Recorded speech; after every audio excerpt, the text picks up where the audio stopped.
차가운 밤 공기가 폐부 깊숙이 스며들었다. 비릿한 녹과 눅눅한 흙먼지 냄새가 뒤섞여 항구 도시에 버려진 창고 특유의 향을 만들어냈다. 강지훈 경위는 어둠 속에서 몸을 낮춘 채 자신의 그림자마저 숨기려는 듯 조용히 숨을 골랐다. 그의 옆에는 늠름한 점원 셰퍼드, 경찰견 러가 한 몸처럼 붙어 있었다. 팽팽한 긴장감 속에서 러의 낮은 그르렁거림만이 유일한 소리처럼 느껴졌다.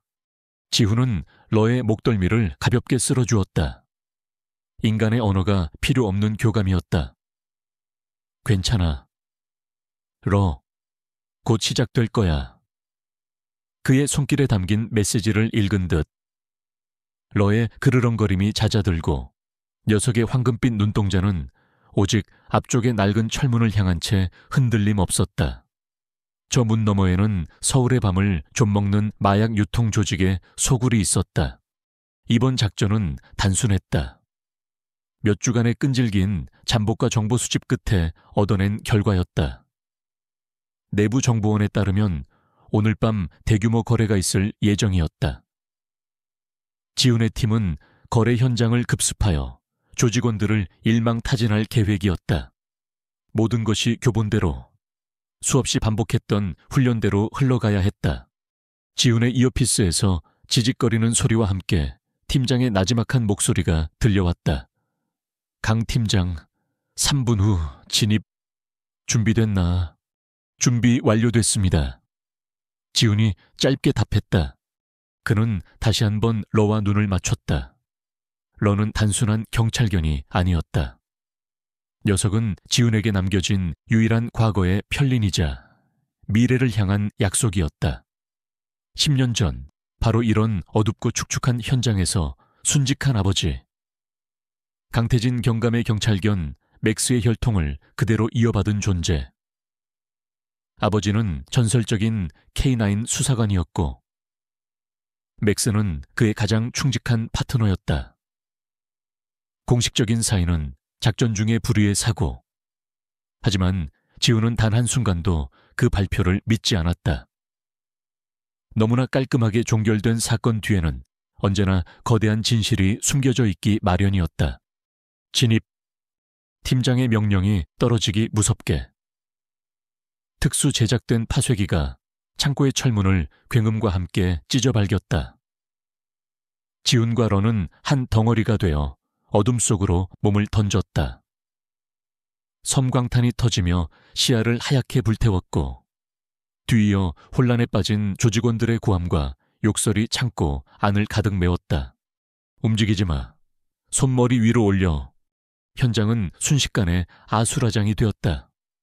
지훈은 러의 리드줄을 놓아주며 명령했다. 찾아, 러. 러는 한치의 망설임도 없이 튀어나갔다.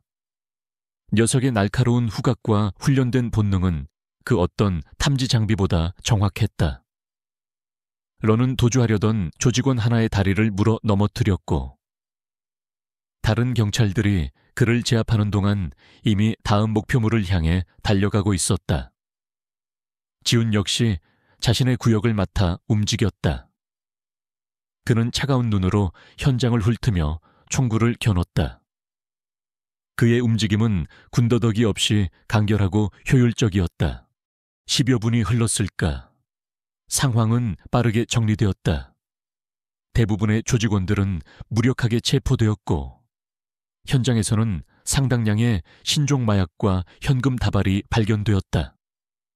팀원들의 얼굴에는 안도와 만족감이 어렸다. 또 하나의 성공적인 작전이었다. 강 팀장, 수고했어. 역시 자네와 러가 있으니 일이 쉽군. 팀장이 지훈의 어깨를 툭 치며 말했다. 아닙니다. 팀장님, 지휘 덕분입니다. 지훈은 겸손하게 답했지만 그의 시선은 여전히 경계를 풀지 않은 채 주위를 맴돌고 있었다. 그때였다. 모든 것이 끝났다고 생각한 순간 러가 이상한 행동을 보이기 시작했다. 녀석은 압수된 마약이나 체포된 조직원들에게는 눈길도 주지 않고 창고의 가장 깊고 어두운 구석을 향해 으르렁거렸다.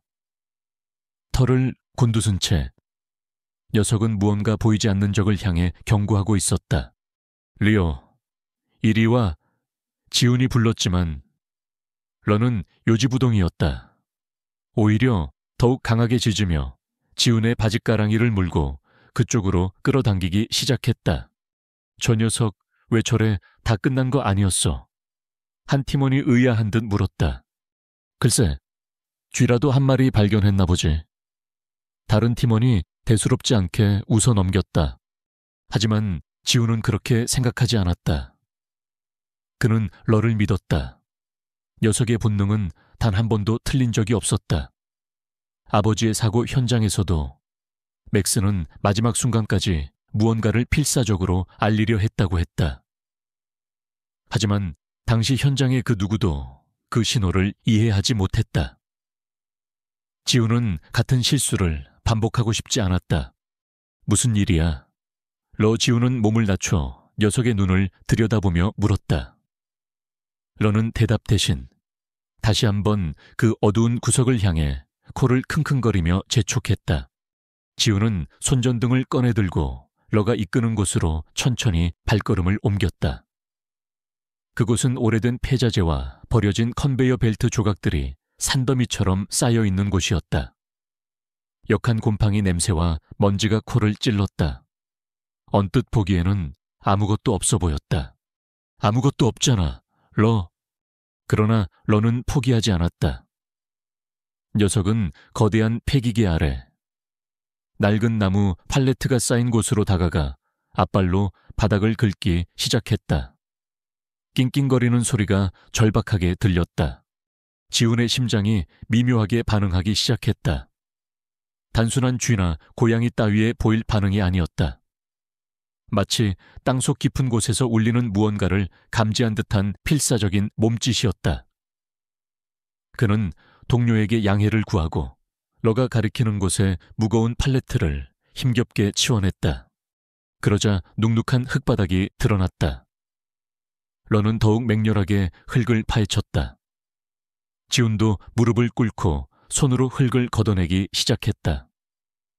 손톱 밑으로 차가운 흙이 끼어들었지만 개의치 않았다. 얼마 지나지 않아 그의 손가락 끝에 딱딱하고 차가운 금속의 감촉이 느껴졌다. 심장이 쿵 하고 내려앉는 기분이었다. 그는 조심스럽게 그것을 파냈다. 흙먼지를 털어내자 손바닥 위로 모습을 드러낸 것은 오래된 은색 라이터였다. 흔한 지포 라이터 형태였지만 표면에는 세월의 흔적이 역력했다. 그리고 그 중앙에는 섬세하게 각인된 한 마리의 불사조가 불꽃 속에서 날갯짓하고 있었다. 순간 지훈의 호흡이 멈췄다. 세상의 모든 소리가 사라지고 오직 자신의 심장 소리만이 귀를 때리는 것 같았다. 그는 라이터를 쥔 손을 떨었다. 이것은 단순한 라이터가 아니었다. 10년 전 아버지가 돌아가시던 그날 현장에서 사라졌던 유품. 어머니가 아버지의 무운을 빌며 선물했던 세상에 단 하나뿐인 물건이었다. 공식 보고서에는 현장 혼란 속 분실된 것으로 추정이라고 단 한 줄 적혀 있었다. 지훈은 수없이 그 보고서를 읽고 또 읽었다. 그리고 이제 그 분실된 물건이 전혀 상관없어 보이는 마약 소탕 현장에서 10년의 세월을 뛰어넘어 그의 손에 들려 있었다. 이건 우연이 아니다. 머릿속에서 수만 개의 퍼즐 조각이 한꺼번에 쏟아져 내리는 듯한 혼란이 일었다. 아버지의 죽음, 너무나 깔끔했던 사건 종결, 그리고 오늘 이 장소, 이 마약 조직, 모든 것이 거대한 하나의 그림을 향해 맞춰지고 있었다. 지훈은 천천히 고개를 들어 창고의 어둠을 응시했다. 더 이상 이곳은 단순한 범죄 현장이 아니었다. 이곳은 10년 동안 잠들어 있던 과거의 망령이 깨어나는 무대였다. 잊으려 애썼던, 그러나 단 한순간도 잊을 수 없었던 진실의 조각이 그의 손안에서 차갑게 빛나고 있었다. 그는 옆에서 자신을 빤히 올려다보는 러를 내려다보았다. 녀석의 황금빛 눈동자는 모든 것을 이해하고 있다는 듯 깊고 고요했다. 마치 아버지의 파트너였던 맥스의 영혼이 러를 통해 속삭이는 것만 같았다. 이제 시작이야. 진실을 밝혀내. 지우는 라이터를 굳게 쥐었다. 손끝에서부터 차가운 분노와 뜨거운 결의가 온몸으로 퍼져나갔다. 지난 10년간 그를 짓눌러왔던 의문과 슬픔이 이제는 선명한 목표가 되어 그의 심장을 다시 뛰게 했다. 그래, 러. 지훈이 나지막이 속삭였다. 그의 목소리는 밤의 정적을 가르며 낮게 울렸다. 이제부터 진짜 시작이다. 버려진 창고에 스며든 밤의 장막 뒤에서 한 경찰관과 그의 충직한 K9. 두 개의 외로운 영혼은 거대한 음모에 서막을 열고 있었다. 다음 날 아침 서울지방경찰청 강력계 사무실은 전날의 성공적인 작전으로 인한 흥분과 일상적인 업무의 소음으로 분주했다. 하지만 강지훈 경위의 책상 주위만은 섬처럼 고요했다. 그의 시선은 투명한 증거물 봉투 안에 담긴 낡은 라이터에 고정되어 있었다. 밤새 한숨도 자지 못한 그의 눈은 핏발이 서 있었지만 그 어느 때보다 형형하게 빛나고 있었다. 그는 밤새도록 창고의 소유권 기록과 체포된 조직원들의 뒷조사를 샅샅이 훑었다. 처음에는 아무런 연결고리도 보이지 않았다. 창고는 몇 년째 버려진 상태였고 소유주는 실체도 없는 유령 회사로 등록되어 있었다. 하지만 지훈은 포기하지 않았다. 그는 끈질기게 서류를 파고들었고 마침내 거미줄처럼 얽힌 소유관계의 가장 끝에서 희미한 실마리를 찾아냈다. 그 유령 회사는 몇 단계 위장 회사를 거쳐 대한민국 경제를 쥐고 흔드는 거대 기업 재성그룹의 자회사 중 하나와 연결되어 있었다. 심장이 차갑게 식는 느낌이었다. 재성그룹. 그 이름은 단순한 기업 이상이었다. 정치, 경제, 사회 모든 분야에 막강한 영향력을 행사하는 그야말로 보이지 않는 권력이었다. 그리고 그 정점에는 최태석 회장이 있었다. 장면이 바뀌어 서울의 스카이라인이 한눈에 내려다 보이는 재성그룹 본사 펜트하우스. 미니멀리즘의 극치를 보여주는 회장실 안에서 최태석 회장은 하얀 화선지 위에 붓을 놀리고 있었다. 값비싼 먹의 향이 공간을 은은하게 채웠다. 흠잡을 데 없이 완벽한 정장을 입은 그는 재계의 거물이라기보다는 고고한 학자에 가까운 모습이었다. 회장님, 수행비서가 조심스럽게 안으로 들어서며 허리를 숙였다. 최태석은 시선도 돌리지 않은 채 붓끝에 온 신경을 집중하고 있었다. 어젯밤 항만지구의 폐창고에서 마약 단속이 있었습니다. 저희가 관리하던 유통라인 중 하나가 적발된 것 같습니다. 비서의 목소리에는 긴장감이 역력했다. 최태석의 분놀림은 여전히 막힘이 없었다. 그는 마치 남의 이야기를 듣는 듯 무심하게 물었다. 피해는 조직원 대부분이 체포되었고 물량도 상당수 압수되었습니다. 하지만 심각한 수준은 아닙니다. 언제든 복구 가능한 수준입니다. 그래. 최태석은 마지막 획을 그으며 고요할 정징 자를 완성했다. 완벽한 균형감과 힘이 느껴지는 필체였다. 그는 비로소 붓을 내려놓고 비서를 돌아보았다. 그의 눈빛은 깊이를 알 수 없는 호수처럼 잔잔했다. 현장을 지휘한 경찰이 누구라고 했지? 강력계 강지훈 경위라고 합니다. 그 이름이 불리는 순간, 최태석의 눈썹이 찰나의 순간, 아주 미세하게 꿈틀거렸다. 그것은 훈련되지 않은 눈이라면 결코 포착할 수 없을 정도의 미미한 변화였다. 그러나 그 짧은 순간 그의 평온한 가면 아래 숨겨진 무언가가 스쳐 지나갔다. 그는 이내 아무 일 없었다는 듯 부드럽게 미소 지었다. 수고했네. 나가보게. 비서가 물러나자 최태석은 다시 화선지로 시선을 돌렸다. 방금 완성한 정징, 차 위로 10년 전 한 젊고 패기 넘치던 경찰관의 얼굴이 겹쳐졌다. 그리고 그 아들이 이제 자신을 향해 어렴풋한 이빨을 드러내기 시작했다. 최태석의 입가에 맺힌 미소는 더욱 깊어졌지만 그 눈빛은 얼음장처럼 차가워졌다. 같은 시각 지우는 취조실에서 체포된 조직원 중 가장 겁에 질려 보이는 막내를 마주하고 있었다. 그는 윽박지르는 대신 따뜻한 커피 한 잔을 건네며 부드럽게 말을 걸었다. 네가 모든 걸 알 거라고는 생각 안 해. 그냥 아는 것만 말해줘. 불사조에 대해 들어본 적 있나? 조직원의 동공이 세차게 흔들렸다. 그는 필사적으로 고개를 저었다. 모릅니다. 저는 아무것도 모릅니다. 지우는 증거물 봉투에 담긴 라이터를 테이블 위에 올려놓았다. 이걸 그 창고에서 발견했어. 내 보스가 이걸 가지고 있었나? 라이터를 본 조직원의 얼굴이 하얗게 질렸다. 그는 입술을 달싹였지만 공포가 그의 목소리를 앗아간 듯했다. 지우는 그의 어깨에 손을 얹었다. 10년 전에 내 아버지가 돌아가셨다. 훌륭한 경찰이셨지. 그분도 너희 같은 놈들을 잡다가 돌아가셨어. 난 그냥 진실이 알고 싶을 뿐이야. 지훈의 진심 어린 목소리에 혹은 경찰의 아들이라는 사실에 무언가 동요한 것일까. 조직원은 한참을 망설이다가 마침내 모기만 한 목소리로 속삭였다. 불사조는 유령입니다. 이름만 떠돌 뿐 아무도 본 사람이 없어요. 하지만 모든 걸 그분이 결정한다고 들었습니다. 회장님의 그림자라고. 회장님, 조직원은 더 이상 말하려 하지 않았다. 그는 마치 금기된 이름을 입에 올린 것만으로도 목숨이 위태로워진 사람처럼 사시나무 떨듯 떨었다.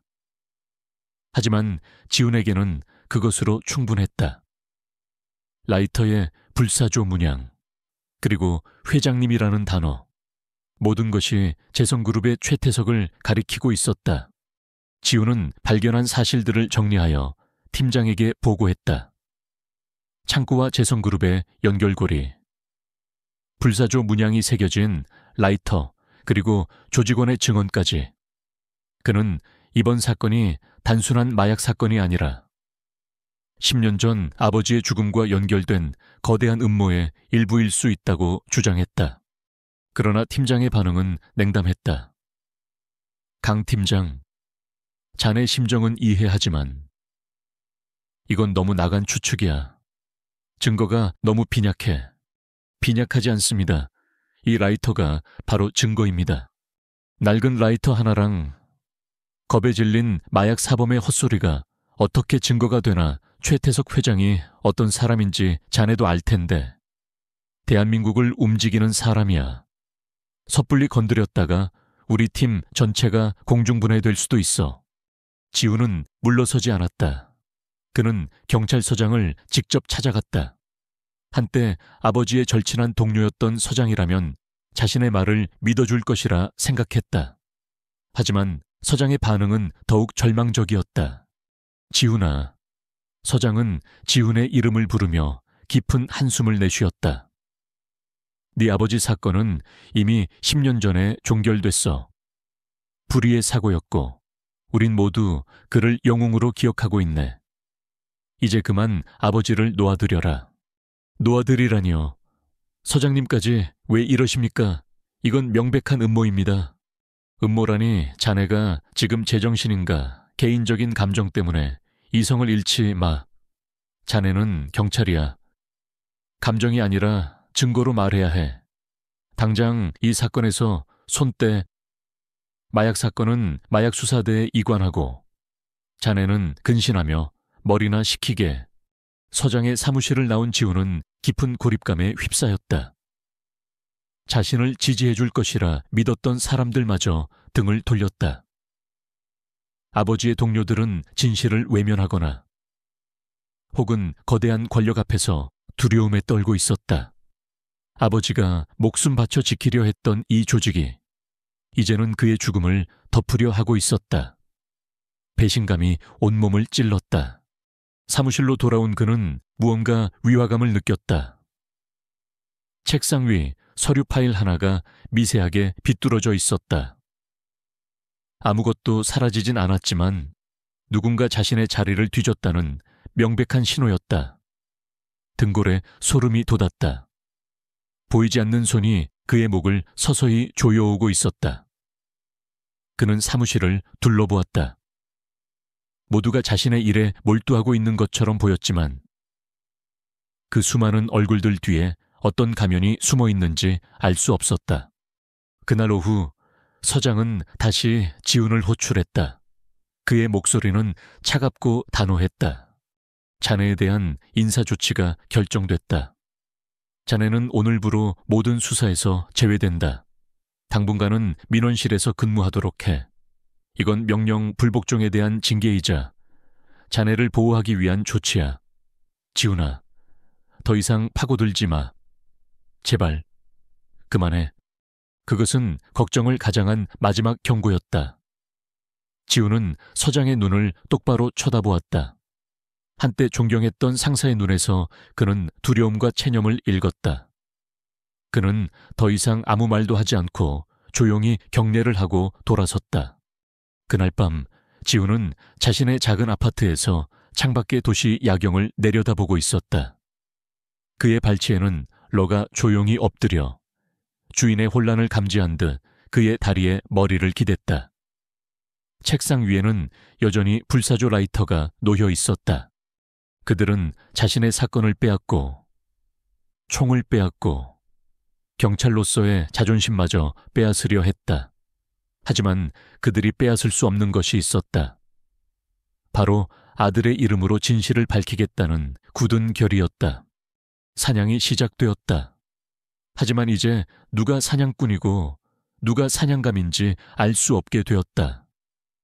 지훈은 이제 더 이상 경찰 조직의 일원이 아니었다. 그는 아버지의 정의를 되찾으려는 고독한 추격자였다. 그리고 그의 상대인 최태석은 그가 상상했던 것 이상으로 거대하고 위험한 존재였다. 지훈의 눈빛이 강철처럼 단단해졌다. 어둠이 깊을수록 그의 의지는 더욱 선명하게 타올랐다.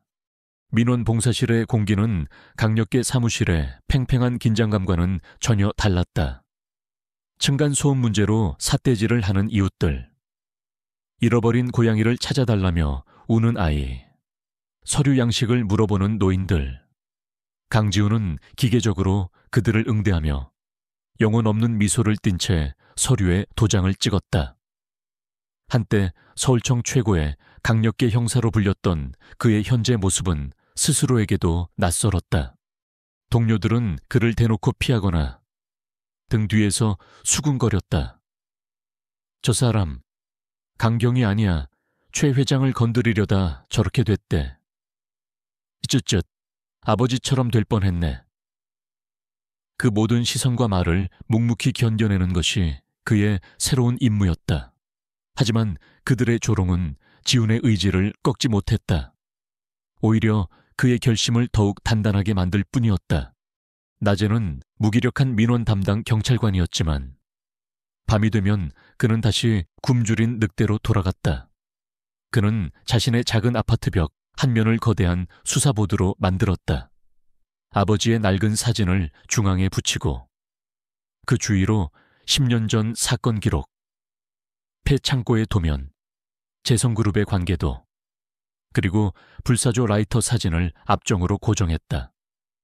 수많은 붉은 실들이 점과 점을 위태롭게 연결하고 있었다. 그것은 거대한 미로이자 그가 풀어야 할 숙제였다. 러는 그런 그의 곁을 묵묵히 지켰다. 지훈이 밤늦도록 보드 앞에서 고뇌할 때면 녀석은 조용히 그의 발치에 엎드려 있다가 지훈이 지쳐 쓰러지면 그의 손을 핥으며 위로를 건넸다. 괜찮아, 러. 우린 혼자가 아니야. 지훈은 러의 머리를 쓰다듬으며 중얼거렸지만 그것은 스스로에게 하는 다짐에 가까웠다. 그러던 어느 날 밤, 지우는 마지막 희망을 걸고 경찰서 지하 자료 보관실로 향했다. 그를 따르는 후배 형사에게 부탁해 얻어낸 단 1시간의 시간이었다. 그는 아버지의 사건 파일을 다시 한번 샅샅이 뒤졌다. 공식 보고서 뒤에 숨겨진 누군가 의도적으로 파기했거나 숨겼을지 모를 작은 단서를 찾기 위해서였다. 먼지 쌓인 서류 뭉치를 넘기던 그의 손끝이 멈췄다. 보고서 말미에 첨부된 거의 찢겨나가기 직전의 작은 메모 조각. 재성건설 비자금 내사보고. 담당 검사유. 거기서 글씨는 끊겨 있었다. 하지만 재성이라는 단어만으로도 지훈의 심장은 세차게 뛰었다. 아버지는 단순한 마약 조직이 아니라 재성그룹의 비자금을 쫓고 있었던 것이다. 그때였다. 서류에 집중하느라 인기척을 느끼지 못한 그는 서고의 좁은 통로를 돌아서다 누군가와 정면으로 부딪혔다. 아 하는 작은 비명과 함께 서류 몇 장이 바닥으로 흩어졌다. 죄송합니다. 지훈은 반사적으로 사과하며 몸을 숙였다. 그리고 상대방의 얼굴을 확인하는 순간 그는 굳어버렸다. 윤채영 검사였다. 1년 전 한 폭력조직 소탕작전에서 사사건건 부딪혔던, 정의감 넘치지만 절차와 원칙을 목숨처럼 여기던 깐깐한 검사. 당시 지훈은 그녀의 지나친 원칙주의가 답답했고 그녀는 지훈의 독단적인 수사 방식을 위험하다고 생각했다. 서로에게 그다지 좋은 인상은 아니었다. 강지훈 경위님, 채영 역시 놀란 표정이었다. 여기서 뭘 지금 민원실에 계신다고 들었는데. 그녀의 목소리에는 의아함과 약간의 경계심이 섞여 있었다. 잠시 옛날 자료를 볼 게 있어서요. 지훈은 어색하게 둘러댔다. 그는 그녀가 떨어뜨린 서류를 집어주려다 맨 위에 있는 파일의 제목을 보고 숨을 멈췄다. 재성그룹 계열사 탈세 혐의 내사 중단 사건 기록. 두 사람 사이에 미묘한 정적이 흘렀다. 둘은 같은 장소에서 같은 시간에 같은 이름 재성그룹을 쫓고 있었다. 이것은 결코 우연이 아니었다. 채영은 재빨리 서류를 낚아채 품에 안았다. 늦었네요. 먼저 실례하겠습니다. 그녀는 서둘러 자리를 피하려 했다. 경찰을, 특히 좌천된 경찰을 믿을 수 없다는 불신이 그녀의 눈에 가득했다. 지훈은 그런 그녀를 붙잡지 않았다. 대신 그날 밤 그는 그녀가 자주 찾는다는 대검찰청 근처에 작은 포장마차로 향했다. 아니나 다를까 그녀는 혼자 소주잔을 기울이고 있었다.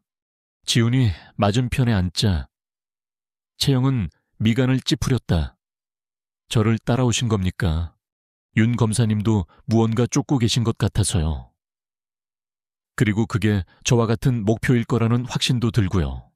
무슨 근거로요?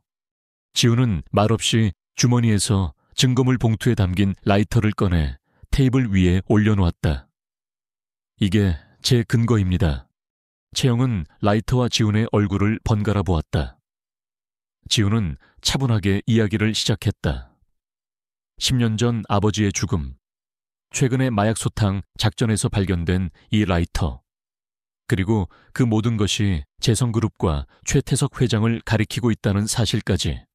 이야기를 듣는 동안 채영의 표정은 시시각각 변했다. 처음의 불신은 점차 호기심으로, 그리고 마침내 심각한 표정으로 바뀌었다.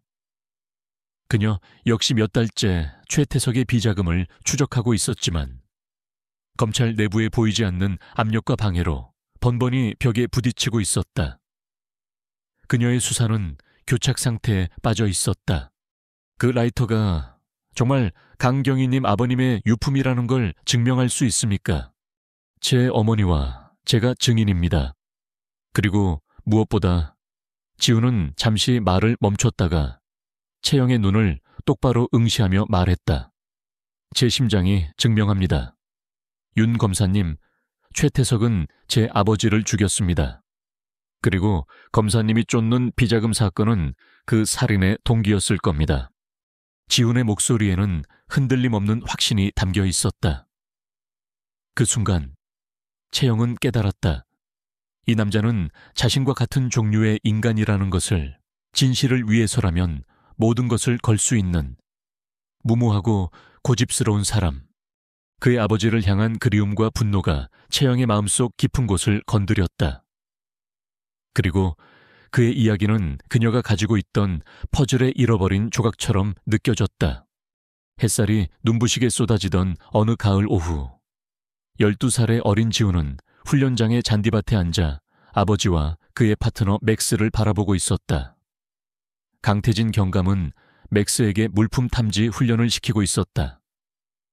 그의 목소리는 단호했지만 맥스를 대하는 손길과 눈빛은 더없이 따뜻했다. 잘했어. 맥스, 아주 잘했어. 아버지는 목표물을 정확히 찾아낸 맥스의 목을 힘껏 끌어안고 칭찬했다. 맥스는 아버지가 좋아서 어쩔 줄 모르겠다는 듯 꼬리를 세차게 흔들며 그의 얼굴을 핥았다. 그 모습은 단순한 경찰과 경찰견의 관계가 아니었다. 서로의 목숨을 맡길 수 있는, 세상에서 가장 깊은 신뢰로 맺어진 두 전사의 모습이었다. 훈련을 마친 아버지는 지훈의 옆에 앉았다. 땀 냄새와 흙 냄새가 기분 좋게 풍겼다. 지훈아, 저 녀석을 봐. 걔는 절대 거짓말을 하지 않아. 인간은 수만 가지 이유로 서로를 속이지만 저 녀석들의 충성심은 절대적이지. 때로는 인간의 눈이 놓치는 진실을 저 녀석들의 순수한 본능이 찾아내기도 한단다. 그걸 믿어야 해. 그게 K9 수사관의 가장 중요한 덕목이야. 아버지의 말은 어린 지훈의 마음에 깊이 새겨졌다. 그것은 아버지의 유언이 되었고 이제 라와 함께하는 자신의 신념이 되었다.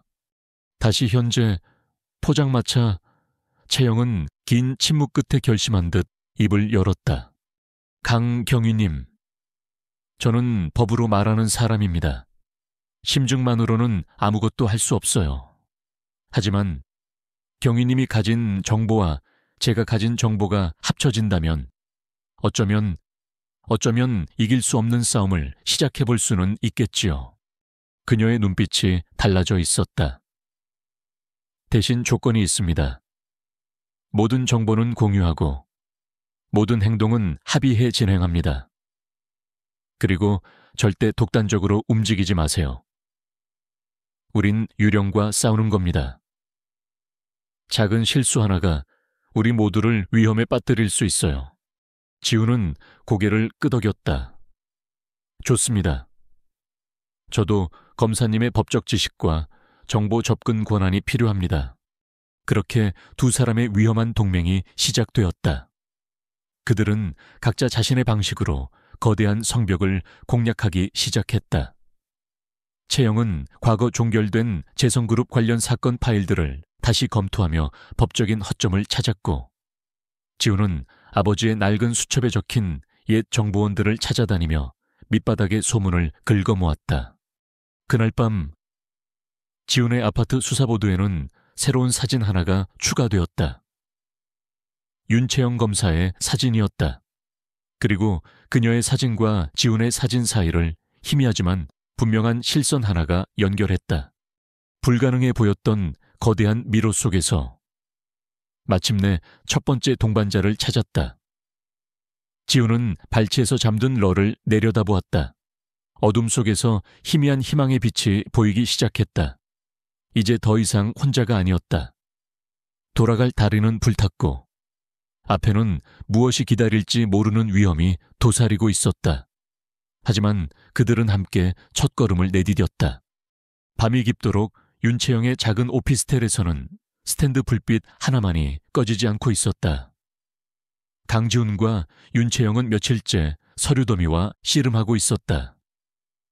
지훈이 밑바닥에서 건져 올린 정보의 파편들과 채영이 검사라는 직위를 이용해 간신히 열람한 과거의 기록들이 테이블 위에 어지럽게 널려 있었다. 찾았어요. 밤샘으로 지친 채영의 목소리에 전에 없던 흥분이 실렸다. 그녀가 가리킨 것은 10년 전 재성그룹 자회사의 내부 감사 보고서였다. 공식적으로는 아무 문제 없이 종결된 감사였지만 그녀는 첨부된 참고인 명단 구석에서 익숙한 이름을 발견했다. 회계팀 과장 김민재. 그는 강태진 경감이 재성그룹의 비자금을 내사할 당시 내부에서 정보를 제공해 주기로 약속했던 핵심 인물이었다.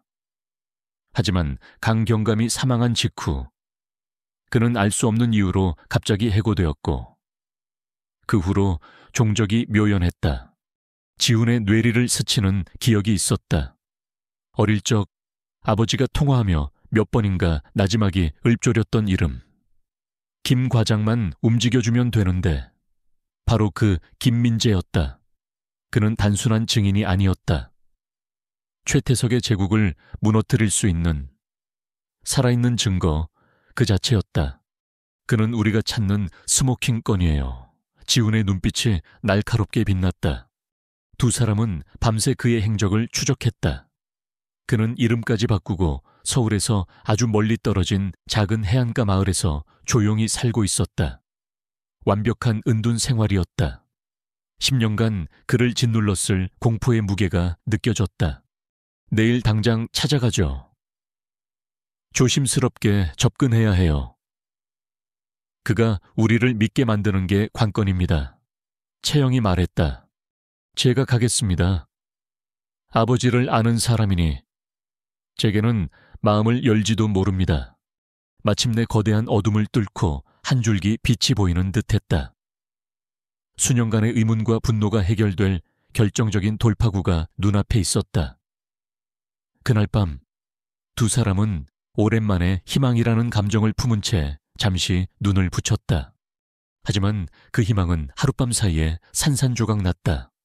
다음 날 아침 두 사람이 출발 준비를 하던 중 채영의 휴대폰이 울렸다. 그녀가 아는 유일한 믿을 수 있는 선배 검사였다. 윤 검사, 자네 혹시 강원도 쪽 사건 뭐 아는 거 있나? 아닙니다. 선배님, 무슨 일이십니까? 어젯밤에 작은 마을에서 가스 누출로 인한 화재 사고가 있었어. 사망자가 한 명 나왔는데 신원 조회를 해보니 과거 재성그룹 관련해서 자네가 들여다보던 사건의 참고인이랑 인적사항이 비슷해서 말이야. 채영의 얼굴이 하얗게 굳었다. 그녀는 떨리는 손으로 스피커폰을 켰다. 지훈이 숨을 죽이고 수화기 너머의 목소리에 귀를 기울였다. 사망자 이름이 김진우라고 하더군. 하지만 과거 주소지를 추적해보니 10년 전 서울에 살던 김민재라는 인물과 동일인으로 보여. 일단은 단순 사고로 종결되는 분위기야. 너무 깔끔해서 오히려 이상할 정도로. 전화가 끊기고 방 안에는 무거운 침묵만이 남았다. 너무나 시기적절한 사고, 너무나 완벽하게 처리된 죽음. 그들은 늦었다. 아니, 그들의 움직임은 이미 상대의 손바닥 위에 있었다. 경찰이든 검찰이든 내부의 누군가가 그들의 정보를 최태석에게 흘리고 있었다. 차가운 절망감이 지훈의 온몸을 휘감았다. 그때 그의 휴대폰으로 메시지 도착 알림이 울렸다. 발신 번호가 없는 익명의 메시지였다. 메시지에는 사진 파일 하나가 첨부되어 있었다. 사진을 클릭하는 순간 지훈의 피가 얼어붙었다. 사진 속에는 어젯밤 오피스텔을 나서는 윤채영의 모습이 담겨 있었다. 멀리서 망원 렌즈로 찍은 듯한 명백한 미행의 증거였다. 그리고 사진 아래에는 짧은 문장이 적혀 있었다. 아, 다음은 너다. 그것은 경고가 아니었다. 사형 선고였다. 지훈은 심장이 터질 듯한 분노를 억누르며 채영의 어깨를 붙잡았다. 윤 검사님, 당장 여기서 나가야 합니다. 집으로도, 검찰청으로도 가면 안 돼요. 그의 목소리는 낮고 다급했다. 이게 이게 무슨... 채영은 지훈의 휴대폰 화면을 보고 말을 잇지 못했다. 그녀는 늘 법의 테두리 안에서 싸워왔다. 이런 노골적이고 야만적인 위협은 처음이었다. 공포가 그녀의 발끝에서부터 스며들었다. 지훈은 즉시 행동에 나섰다. 그는 채영을 데리고 자신의 채 태워 서울을 벗어났다.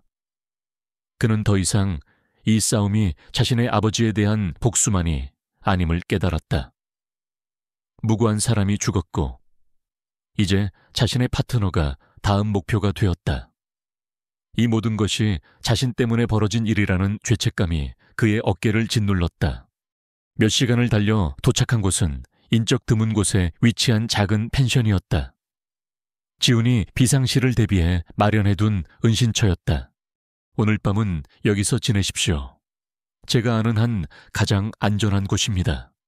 방 안에 들어선 채영은 여전히 충격에서 벗어나지 못한 듯 창백한 얼굴로 서 있었다. 그녀는 강한 사람이었지만 죽음의 그림자를 직접 마주한 공포는 쉽게 떨쳐낼 수 있는 것이 아니었다. 그들이 저를 노리고 있어요. 강경희님 때문에.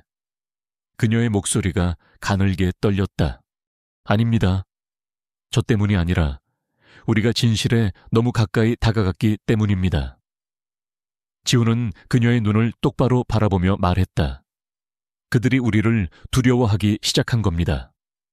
만약 우리가 여기서 멈춘다면 김민재 씨의 죽음은 정말로 단순 사고로 묻히게 될 겁니다.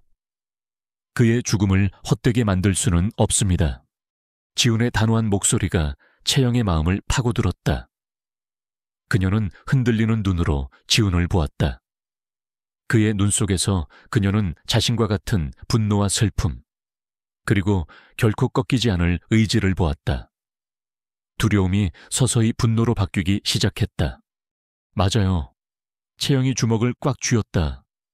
여기서 포기할 수는 없어요. 그들이 우리를 겁주려 한다면 우리가 틀리지 않았다는 증거예요. 위험은 두 사람의 관계를 더욱 단단하게 묶어주었다. 더 이상 경찰과 검사가 아니었다. 그들은 거대한 악에 맞서는 서로의 목숨을 의지해야 하는 유일한 동지였다.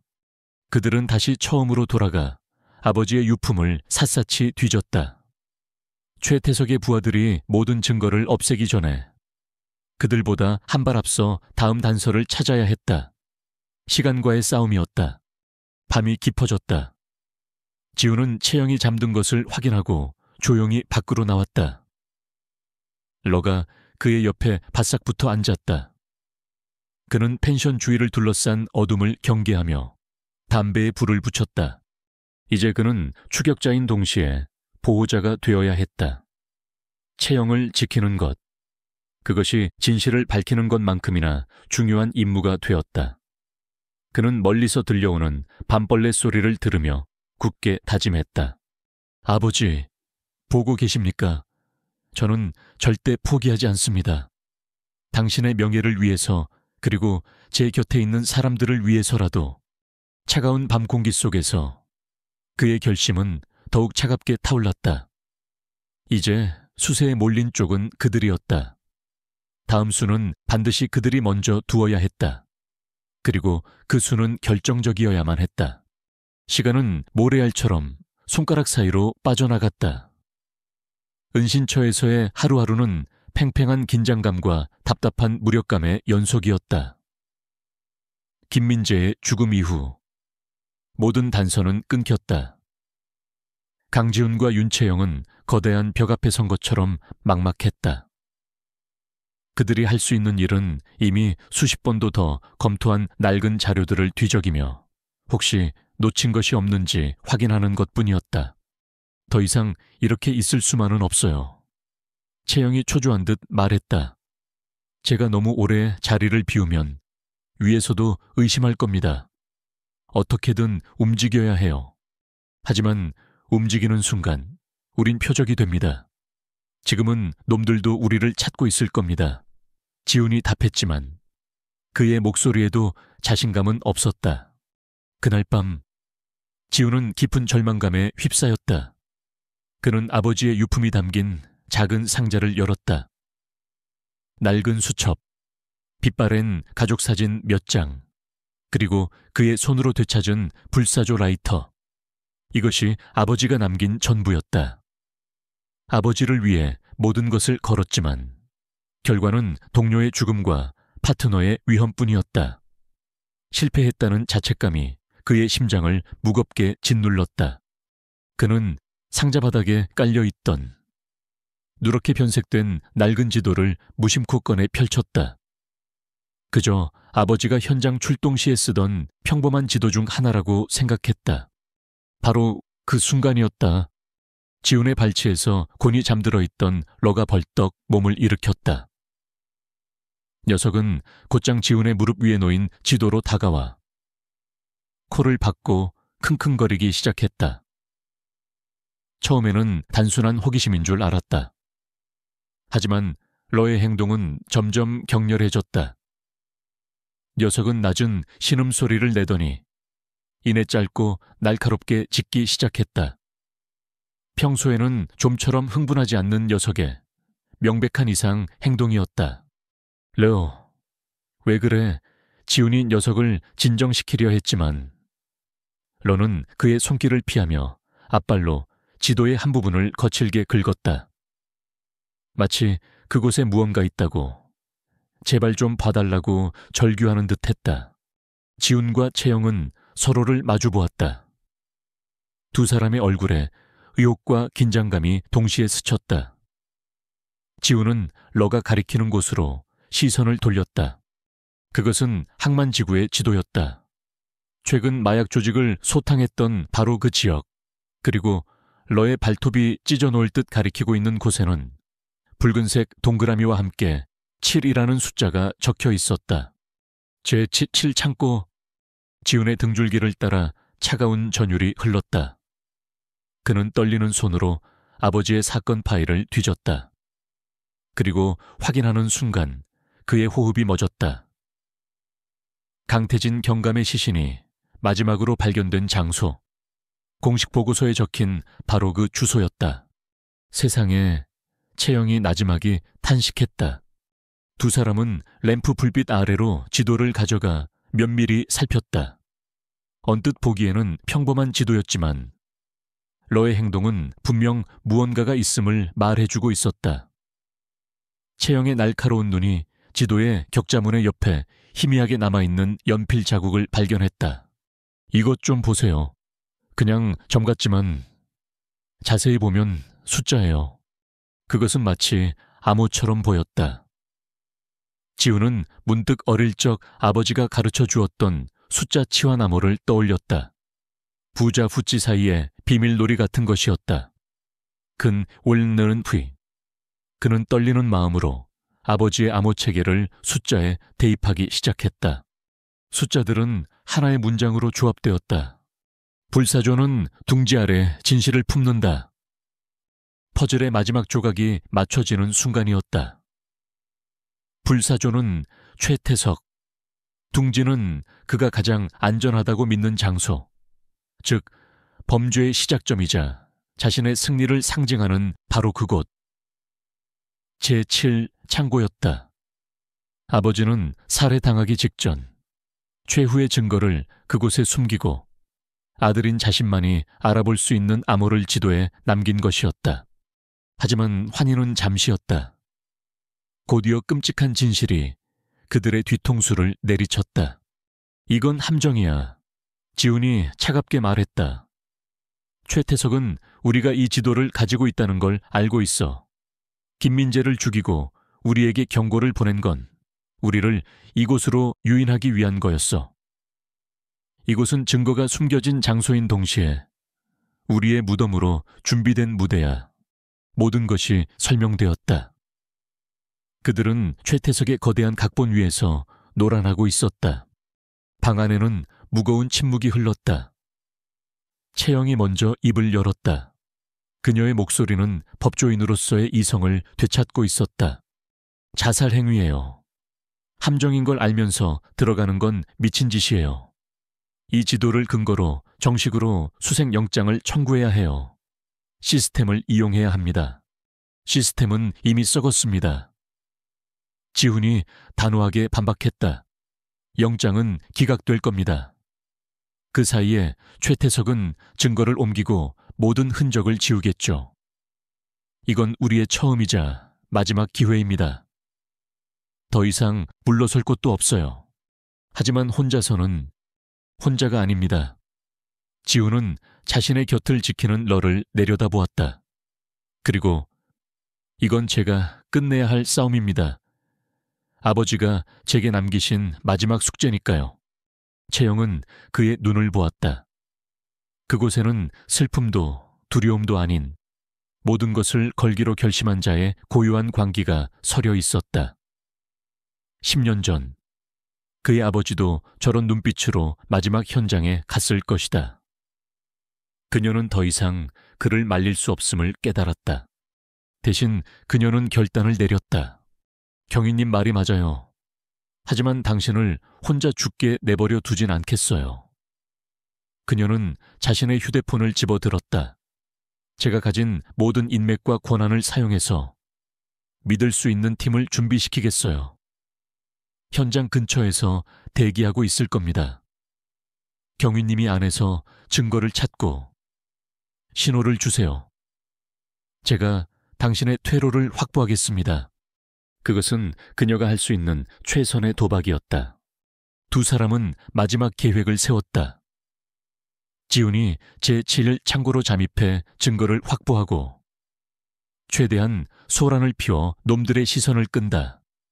그 사이 채영의 팀이 외곽을 포위하고 결정적인 순간에 진입한다.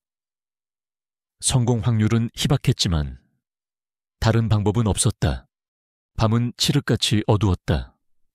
지훈은 떠날 채비를 했다. 그는 반납하지 않았던 자신의 총기를 손질하고 재킷 안에 방탄조끼를 껴입었다. 그의 모든 동작에는 비장함이 서려 있었다. 그는 문 앞에서 자신을 빤히 올려다보는 러의 머리를 쓰다듬었다. 녀석의 눈은 모든 것을 이해하고 있는 듯했다. 이제 너와 나뿐이다. 파트너, 가서 이 지긋지긋한 싸움을 끝내자. 지훈은 문을 열고 밤의 장막 속으로 걸어 들어갔다. 그의 발걸음은 10년 전 아버지가 마지막 숨을 거둔 그 장소를 향하고 있었다. 진실을 찾거나 혹은 그곳에서 죽음을 맞거나 운명의 시간이 다가오고 있었다. 제7 창고의 공기는 죽어 있었다. 10년 묵은 먼지와 쇠락의 냄새, 그리고 잊히지 않는 비극의 기억이 뒤섞여 지훈의 폐부를 파고들었다. 그는 고양이처럼 소리 없이 어둠 속을 움직였다. 그의 곁에는 러가 한 몸처럼 붙어 긴장된 근육을 이완시킨 채 주인의 다음 명령을 기다리고 있었다. 모든 감각이 칼날처럼 곤두섰다. 창고 내부는 거대한 미로와 같았다. 산더미처럼 쌓인 낡은 컨테이너와 녹슨 기계들이 기괴한 그림자를 만들며 그들을 위협했다. 지훈은 아버지의 지도에 표시된 지점을 향해 조심스럽게 나아갔다. 그가 마침내 창고 중앙의 넓은 공터에 발을 들여놓는 순간이었다. 펑 하는 소리와 함께 창고의 모든 조명이 일제히 켜졌다. 갑작스러운 빛의 눈을 제대로 뜰 수 없었다. 지훈이 간신히 시야를 회복했을 때 그의 눈앞에는 믿을 수 없는 광경이 펼쳐졌다. 공터 한가운데 마치 왕좌처럼 놓인 낡은 의자에 최태석 회장이 앉아 있었다. 그의 얼굴에는 모든 것을 관장하는 자의 여유로운 미소가 걸려 있었다. 그리고 그의 주위로 어둠 속에서 수십 명의 무장한 남자들이 유령처럼 나타나 지훈과 러를 완벽하게 포위했다. 어서 오게, 강지훈 경위. 최태석의 목소리는 부드러웠지만 그 안에는 서늘한 도끼가 서려 있었다. 자네를 위해 특별한 무대를 준비해 두었네. 마음에 드나. 상황을 파악한 지훈의 심장이 차갑게 가라앉았다. 완벽한 함정이었다. 그는 말없이 총의 안전장치를 풀며 채영의 팀이 도착할 시간을 벌기 위해 필사적으로 머리를 굴렸다. 최태석은 마치 연극을 즐기는 관객처럼 말을 이었다. 그는 오만함이 뚝뚝 묻어나는 목소리로 모든 것을 고백했다. 자네 아버지는 어리석었어. 분수도 모르고 정의감에 불타는 성가신 해충이었지. 감히 나의 제국에 흠집을 내려 했어. 그래서 내가 직접 처리해 주었다네. 바로 이 자리에서. 그는 지훈의 분노를 즐기듯 조롱 섞인 눈으로 그를 바라보았다. 그런데 그 아들놈이 고작개 한 마리와 유령이 남긴 지도를 들고 복수를 하겠다고 나타날 줄이야. 정말이지 눈물겨운 부자 후지의 정 아닌가. 최태석은 손가락으로 창고의 한쪽 구석을 가리켰다. 그곳은 위태롭게 반쯤 무너져 내린 2층 구조물이었다. 자네 아버지는 마지막 순간까지도 영리했어. 자신의 작은 보물을 아무도 찾지 못할 곳에 숨겼지. 바로 자신이 죽어갈 그 무덤 아래에 말이야. 시적이지 않나 덕분에 나도 저 증거를 꺼내지 못하고 10년을 기다렸지.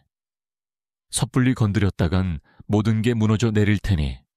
최태석이 손짓하자 부하들이 일제히 지훈을 향해 포위망을 좁혀왔다.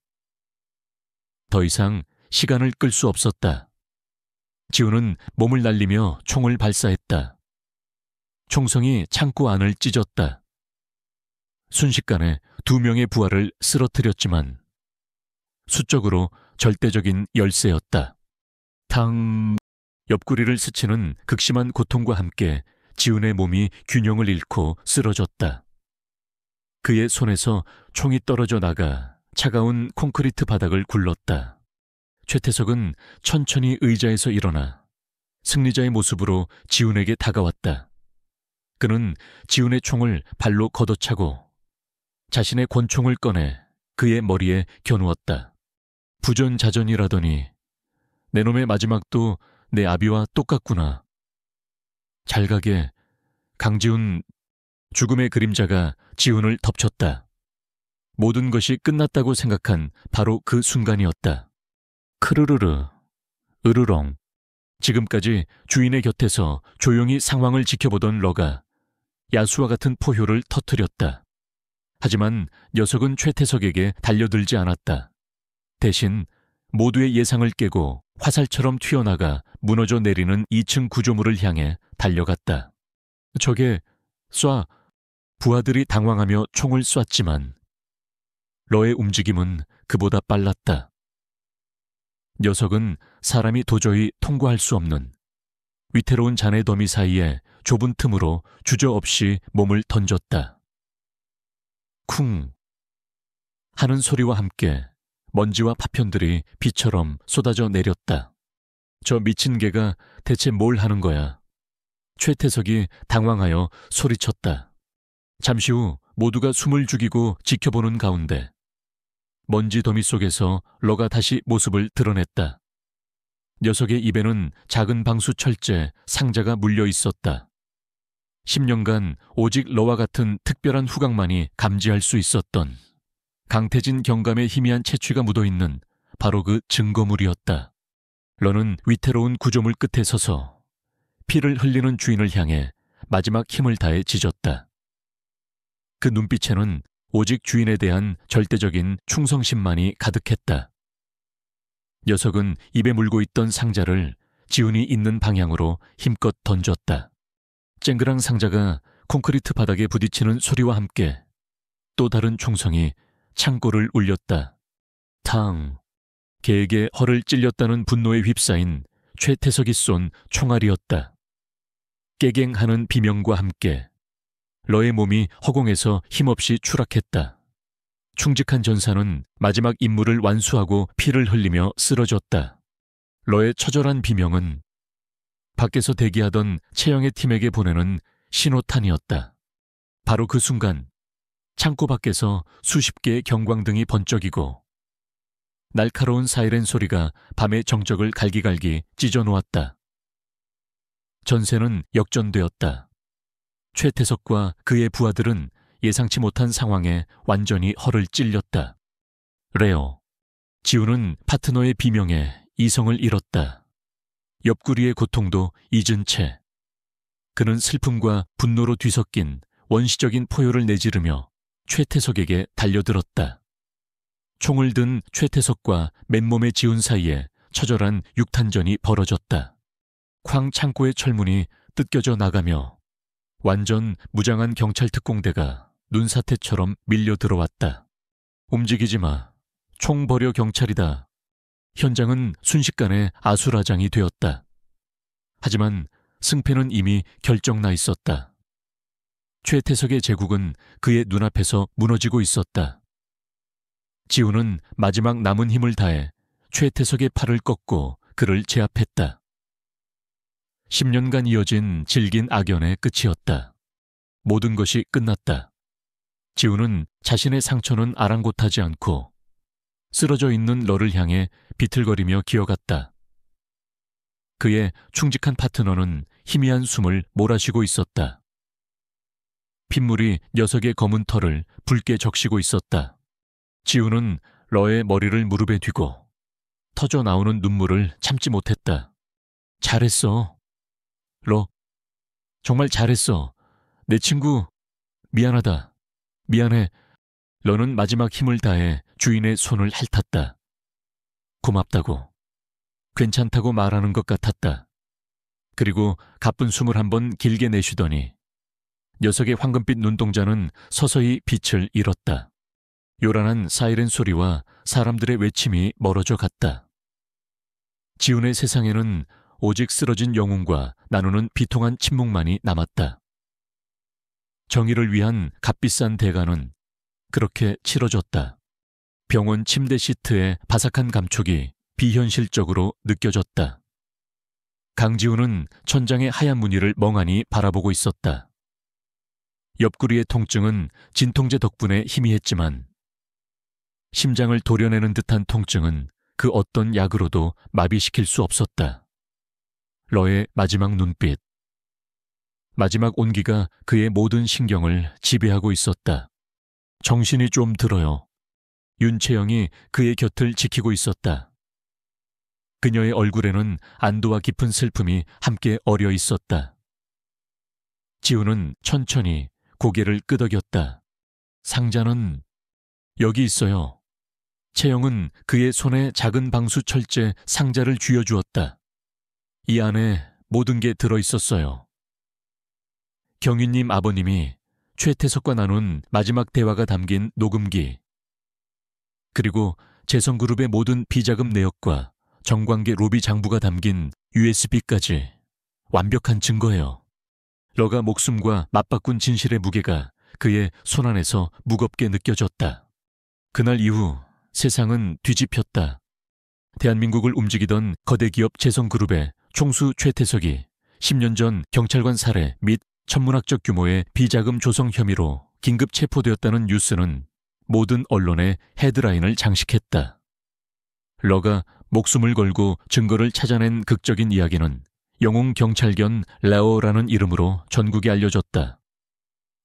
최태석의 제국은 모래성처럼 무너져 내렸다. 그의 비호 아래 진실을 은폐했던 경찰 고위 간부들과 검찰의 실세들이 줄줄이 옷을 벗고 수사선상에 올랐다. 지훈에게 압력을 가했던 서장 역시 예외는 아니었다. 10년간 굳게 닫혀있던 진실의 문이 열리자 그 안에서 썩어 문드러진 악취가 진동했다. 며칠 후 경찰청에서는 고 강태진 경감의 특별 추서식 및 명예회복 행사가 열렸다.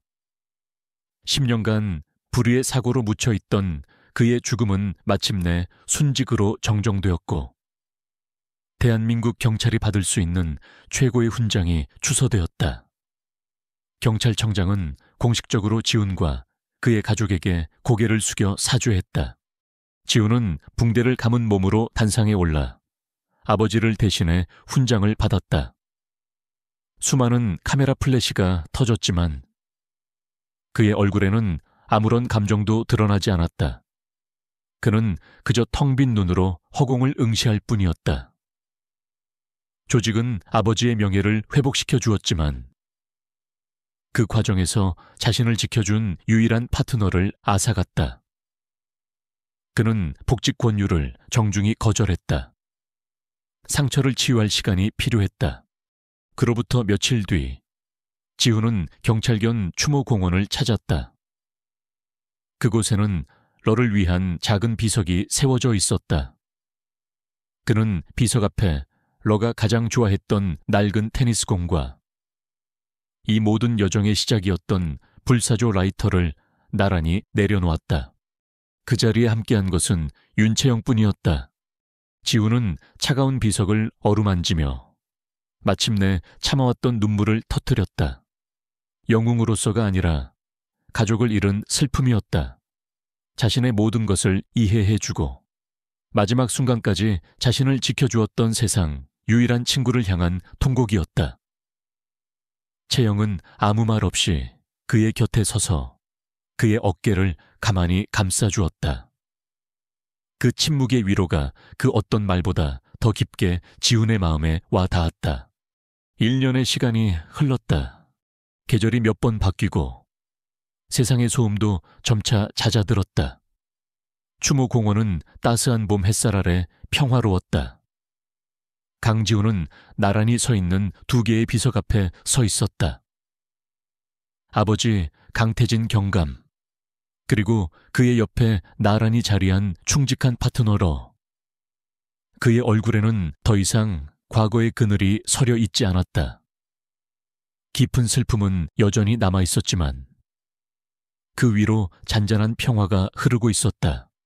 그는 더 이상 경찰 제복을 입고 있지 않았다. 대신 편안한 일상복 차림이었다. 그는 경찰 조직을 떠나 지금은 K9 훈련소에서 교관으로 일하고 있었다. 아버지와 러의 유산을 이어가는 그가 선택한 새로운 길이었다.